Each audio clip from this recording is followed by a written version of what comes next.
আলোকনগরী বারাসাত সেজে উঠেছে দীপাবলির আলোয়। আর দীপাবলি মানেই তো আমরা জানি ঠিক আলোক রংমালা, আর সেই রংমালায় মেখেই কিন্তু দীপাবলি সেজে উঠেছে তার নিজস্ব চরিত্রে। এই মুহূর্তে রয়েছে কিন্তু প্রাণের শহর বারাসাতে, আর সেই প্রাণের শহর বারাসাতের নবপল্লী অ্যাসোসিয়েশনের এইবারের ভাবনায় কিন্তু রয়েছে চন্দ্রোদয় মন্দির। আর সেই চন্দ্রোদয় মন্দিরে কিন্তু একেবারেই সেই ধাঁচে মূর্তি এবং তার সেই প্যান্ডেল স্বরূপ।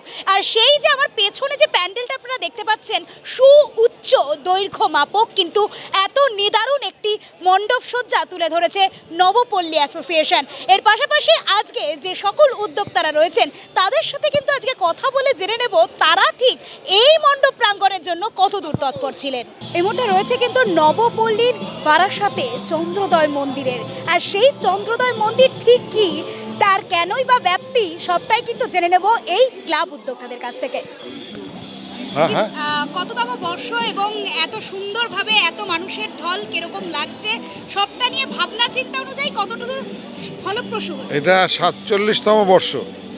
এটা প্রতি বছরই আমাদের মানুষের ঢল নামে এবং জানিয়ে আমাদের বারাসাত প্রশাসন ব্যতিব্যস্ত থাকে এবং আমরা পরপর বহু এরকম এই ধরনের মন্দির এখানে উপস্থাপিত করেছি। গতবার ছিল প্রেম মন্দির, তাতেও প্রচুর মানুষ এসছে।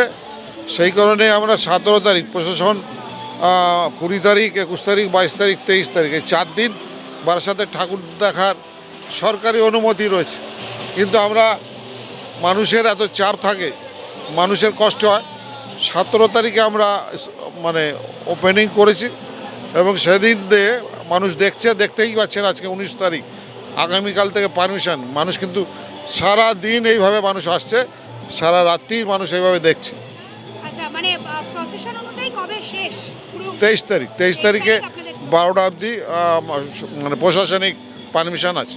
প্রায় কতদিন ধরে চললো এই মণ্ডপ পরিক্রমার কাজ? আমরা এটাই ব্যাপার 2.5 মাস আগে আমরা শুরু করেছি, 2.5 মাস আগে। এবং অনেক আগস্ট মাসের 8 তারিখ আমাদের খুঁটি পুজো হয়েছে, তারপর থেকে কাজ চলছে। কিন্তু এবছর খুব কষ্ট হয়েছে, কারণ বৃষ্টি কখন আসবে তার ঠিক নেই। আমাদের এই 50-60 জন লেবার তারা একবার কাজে নামছে, কাজে নামলে তারপরে বৃষ্টি আসলে তাদের কিন্তু টোটাল টাকাটা আমাদের দিতে হয়। সেই কারণে আমাদের খরচা বেড়েছে। কারণ যেদিন ওরা নেমে 1 ঘন্টা কি 2 ঘন্টা বাদে বৃষ্টি এসছে, ঘরে উঠে এসছে, কিন্তু সারাদিনের মজুরি আমাদের দিতে হচ্ছে। যার জন্য লেবার খরচা অনেক বেড়ে গেছে এই বৃষ্টির জন্য। কিন্তু আমরা বৃষ্টি উপেক্ষা করেছি, কারণ প্রতিবারই বৃষ্টি, গতবারও বৃষ্টি হয়েছে। আমরা জানি বারাসাতে কালী পুজো 1-2 বছরের নয়, গত 75-80 বছরের এটা বারাসাতের ঐতিহ্য। এখানে শক্তি আরোহণ হয় এবং শক্তি বলয় তৈরি হবে। কোনো রকম ঝড় ঝঞ্ঝা বৃষ্টি আমাদের এখানে পোষ করতে পারবে না। গত বছরগুলোও দেখা গেছে। এবছরও আমাকে বহু জায়গার থেকে বলছে, এত বড় প্যান্ডেল করছো, এত উঁচু প্যান্ডেল করছো, ঝড় আসছে। তাই বললাম, ঝড় যদি আসার হয় কেউ ঠেকাতে পারবে না। আর বারাসাতে কালী পুজো মা, তার আমরা শক্তি পুজো করি, তার দায়িত্ব তার, আমাদের না, আমাদের করার দায়িত্ব সে, তার দায়িত্ব। সেটাই দেখলেন যে বৃষ্টি কিন্তু হয়নি এবং হবেও না। এই 4 দিন আরও সামনে আছে। মানুষ খুব ভালোভাবে বারাসাত এবং জেলা প্রশাসন এর সহায়তায় সারা বারাসাতে প্রচুর ভালো ভালো পুজো হয়েছে, সেগুলো ঘুরে ঘুরে দেখবে, আনন্দ পাবে। দিকে দিকে কিন্তু নেমে এসেছে একেবারেই কিন্তু মানবের ঢল, অর্থাৎ বোঝাই যাচ্ছে রাত যত বাড়ছে উদ্দীপনা কিন্তু ততটাই বাড়ছে। আর সেই রকমই কিন্তু নবপল্লী অ্যাসোসিয়েশনের পার্কের মাঠে কিন্তু মানুষের ঢল রয়েছে এক প্রকার। দেখতেই পাচ্ছেন আপনারা প্রত্যেকে যে ঠিক কি পরিমাণে মানুষ ভিড় জমিয়েছেন তাদের প্রাণের শহর বারাসাতে। আর বারাসাতের এইবারের এই চন্দ্রোদয়ের মন্দিরে কিন্তু আমরা দেখতেই পেলাম তাদের এবার 47তম বর্ষের এত সুন্দর উপস্থাপনা।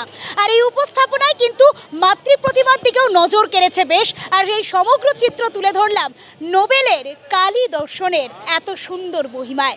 ক্যামেরায় পল্লবের সাথে গোপাল রিপোর্ট, নবপল্লী বারাসাত, নোবেল বাংলা।